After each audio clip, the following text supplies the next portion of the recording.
চট্টগ্রামে র্যাবের অভিযানে হত্যা মামলার পলাতক আসামিসহ গ্রেফতার ৩।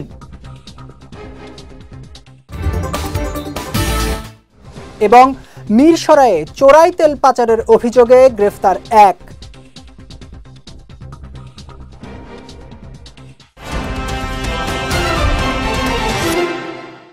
আসসালামু আলাইকুম। চট্টগ্রাম সংবাদে আমন্ত্রণ জানাচ্ছি আমি জাওয়াদ অন্তু। শুনছিলেন শিরোনাম, এবার বিস্তারিত। চট্টগ্রামে পৃথক অভিযান চালিয়ে হত্যা মামলার পলাতক আসামিসহ ৩ জনকে গ্রেফতার করেছে র্যাব। দুপুরে গণমাধ্যমে পাঠানো পৃথক সংবাদ বিজ্ঞপ্তিতে এ তথ্য নিশ্চিত করেছেন র্যাব ৭-এর সহকারী পরিচালক ARM মোজাফফর হোসেন। তিনি জানান, গতরাতে আনোয়ারা থানার মোহাম্মদপুর এলাকায় অভিযান চালিয়ে হত্যা মামলার আসামি মোহাম্মদ মুসাকে গ্রেফতার করা হয়। এদিকে গতকাল ভূজপুর থানার হেয়াকো বাজি এলাকা থেকে সাজাপ্রাপ্ত পলাতক আসামি মোহাম্মদ আমান হোসেনকে গ্রেফতার করে র্যাব। অন্যদিকে সীতাকুণ্ডে অভিযান চালিয়ে ২৯৯ বোতল ফেন্সিডিল সহ মোহাম্মদ মুরাদ হোসেন নামে এক কারবারিকে গ্রেফতার করা হয়। এ সময় মাদক পরিবহনে ব্যবহৃত প্রাইভেট কার জব্দ করে র্যাব।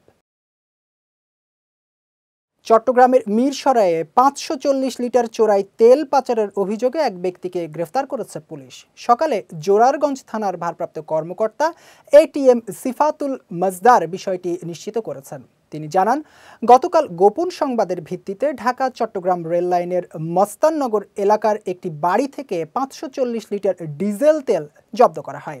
জব্দকৃত তেলের আনুমানিক মূল্য ৬০,০০০ টাকা। এ সময় তেল পরিবহন কাজে ব্যবহৃত একটি মিনি পিকআপ জব্দ করা হয়।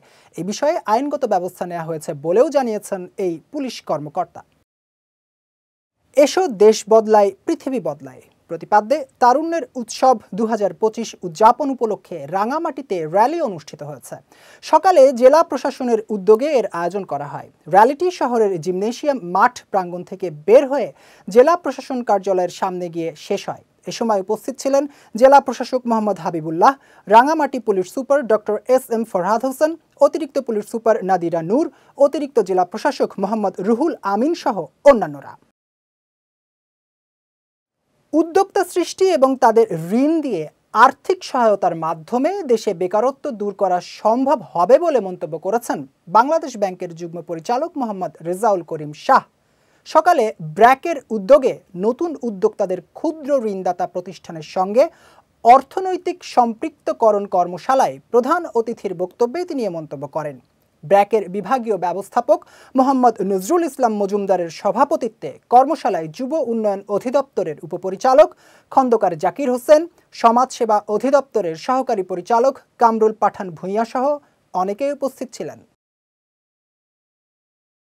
রাঙামাটির কাউখালী উপজেলার ফটিকছড়ি ইউনিয়নে স্থানীয় হেডম্যান, কাবারি ইউপি চেয়ারম্যান সহ স্থানীয়দের সঙ্গে মতবিনিময় সভা করেছেন কাউখালী উপজেলা নির্বাহী কর্মকর্তা কাজী আতিকুর রহমান। আজ ফটিকছড়ি ইউনিয়ন পরিষদ মিলনায়তনে এর আয়োজন করা হয়। ইউনিয়ন পরিষদ চেয়ারম্যান উষাতন চাকমার সভাপতিত্বে সভায় কাউখালী থানার ভারপ্রাপ্ত কর্মকর্তা সাইফুল ইসলাম সোহাগ, উপজেলা মৎস্য কর্মকর্তা মোহাম্মদ আরিফুল ইসলাম, উপজেলা সমাজসেবা কর্মকর্তা মোহাম্মদ শাহাবুদ্দিন হোসেন সহ অনেকেই উপস্থিত ছিলেন। এ সময় দুর্গম ইউনিয়নটিতে বিভিন্ন উন্নয়নমূলক প্রকল্প গ্রহণ করার জন্য উপজেলা নির্বাহী কর্মকর্তার প্রতি আহ্বান জানান স্থানীয়রা। দেশের জনগণ এখন নির্বাচনমুখী, তাই আগামী নির্বাচনকে ঘিরে বিএনপির নেতাকর্মীদের ঐক্যবদ্ধ হওয়ার আহ্বান জানিয়েছেন দলটির কেন্দ্রীয় কমিটির সদস্য মোহাম্মদ শামসুল আলম।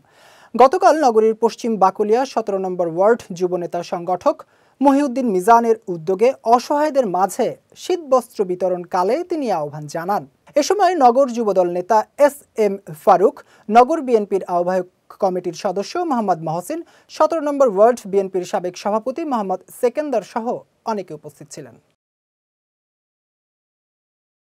টেকনাফ উপজেলা দুর্যোগ ব্যবস্থাপনা কমিটির দক্ষতা উন্নয়ন বিষয়ক কর্মশালা অনুষ্ঠিত হয়েছে। গতকাল বিশ্ব খাদ্য কর্মসূচির সহযোগিতায় ও বেসরকারি সংস্থা সুশীলনের বাস্তবায়নে এ কর্মশালা সম্পন্ন হয়। কর্মশালায় প্রধান অতিথি ছিলেন টেকনাফ উপজেলা নির্বাহী কর্মকর্তা শেখ এহসান উদ্দিন। এ সময় দুর্যোগে সাড়াদান পদ্ধতি শক্তিশালী করার লক্ষ্যে বিভিন্ন বিষয় নিয়ে আলোচনা করা হয় এবং হাতে কলমে প্রশিক্ষণ দেওয়া হয়। কর্মশালায় জেলা ত্রাণ ও পুনর্বাসন কর্মকর্তা মোহাম্মদ জাহাঙ্গীর আলম, উপজেলা পরিবার পরিকল্পনা কর্মকর্তা মোহাম্মদ ইউনুস আলী, উপজেলা প্রকল্প বাস্তবায়ন কর্মকর্তা হাবিবুর রহমান সহ অনেকে উপস্থিত ছিলেন। জাতিসংঘের নিরাপত্তা পরিষদে নারী, শান্তি ও নিরাপত্তা বিষয়ক জাতীয় কর্মপরিকল্পনা বাস্তবায়নের উদ্দেশ্যে চন্দনাইশ উপজেলা স্টিয়ারিং কমিটির তৃতীয় সভা অনুষ্ঠিত হয়েছে। গতকাল উপজেলার মৌলভীবাজারের একটি রেস্টুরেন্টে global network of human peace বিল্ডার্সের সহযোগিতায় ও বাংলাদেশ নারী প্রগতি সংঘের উদ্যোগে এর আয়োজন করা হয়। এ সময় চন্দনাইশ থানায় নারী ও শিশু হেল্প ডেস্ক সক্রিয়করণ, নারী এসআই নিয়োগের উদ্যোগ সহ নারীদের বিভিন্ন খাতে অংশগ্রহণ নিয়ে আলোচনা করা হয়। উপজেলা রিসোর্স সেন্টারের ইন্সট্রাক্টর আক্তার সঞ্জিদা জাফর পপির সভাপতিত্বে সভায় ফেরদৌস আহমদ ও এসএম এরশাদুল করিম, চন্দনাইশ উপজেলা সমাজ সেবা কর্মকর্তা রাসেল চৌধুরী সহ অনেকে উপস্থিত ছিলেন। বিএনপি সবসময় সব শ্রেণী সম্প্রদায়ের মানুষের পাশে থেকেছে এবং সাম্প্রদায়িক সম্প্রীতির নজির স্থাপন করেছে বলে মন্তব্য করেছেন চট্টগ্রাম মহানগর বিএনপির আহ্বায়ক এরশাদুল্লাহ।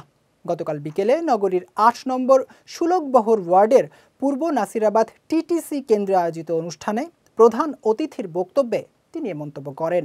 নগরীর ৪২ নম্বর সাংগঠনিক ওয়ার্ড বিএনপির সাবেক সাধারণ সম্পাদক মোহাম্মদ হাসানের সভাপতিত্বে অনুষ্ঠানে নগর বিএনপির যুগ্ম আহ্বায়ক সৈয়দ আজম উদ্দিন, নগর বিএনপির সদস্য ইকবাল চৌধুরী সহ অনেকে উপস্থিত ছিলেন।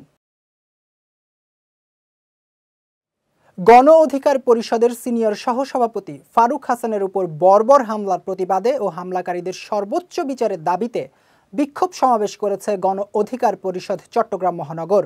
গতকাল মহানগর গণ অধিকারের সাধারণ সম্পাদক ইউসুফের নেতৃত্বে নগরীর ইপিজেড মোড়ে সমাবেশটি অনুষ্ঠিত হয়।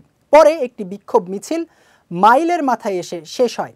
এ সময় বক্তব্য রাখেন গণ অধিকার পরিষদ চট্টগ্রাম মহানগর দপ্তর সম্পাদক গোলাম কিবরিয়া, বন্দর থানার আহ্বায়ক মাসুদ করিম, সদস্য সচিব মোহাম্মদ মামুন, ইপিজেড থানার আহ্বায়ক মোহাম্মদ জাহিদ সহ অনেকে। চট্টগ্রামের বোয়ালখালীর সারোয়াতলিতে গোলামানে গাউসুল আজম দস্তগীর সংগঠনের উদ্যোগে 2 দিনব্যাপী বিনামূল্যে চিকিৎসা সেবার আয়োজন করা হয়েছে। আজ নগরীর উত্তর কঞ্জুরি কালাইয়ার হাটের পশ্চিম খানকাহে গাউসুল আজম দস্তগীর রহমতুল্লাহি আলাহিয়ের মাঠে এই ক্যাম্পেইনের উদ্বোধন করেন সাংবাদিক কাজী মোহাম্মদ শাহী ইমরান কাদেরি। এ সময় সংগঠনের সভাপতি মোহাম্মদ সেলিম, সাধারণ সম্পাদক মোহাম্মদ নাসির উদ্দিন, দপ্তর সম্পাদক ওহিদুল আলম ওহিদ সহ অনেকেই উপস্থিত ছিলেন। 2 দিনব্যাপী এই ক্যাম্পেইনের প্রথম দিনে কয়েকশো মানুষকে বিনামূল্যে চিকিৎসা দেওয়া হয়েছে বলে জানিয়েছে কর্তৃপক্ষ। চট্টগ্রাম সংবাদ শেষ করার আগে শিরোনামগুলো দেখে নিচ্ছি আরও একবার।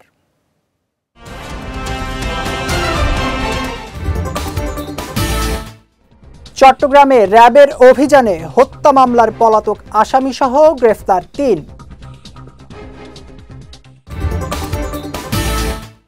এবং মিরসরাইয়ে চোরাই তেল পাচারের অভিযোগে গ্রেফতার 1।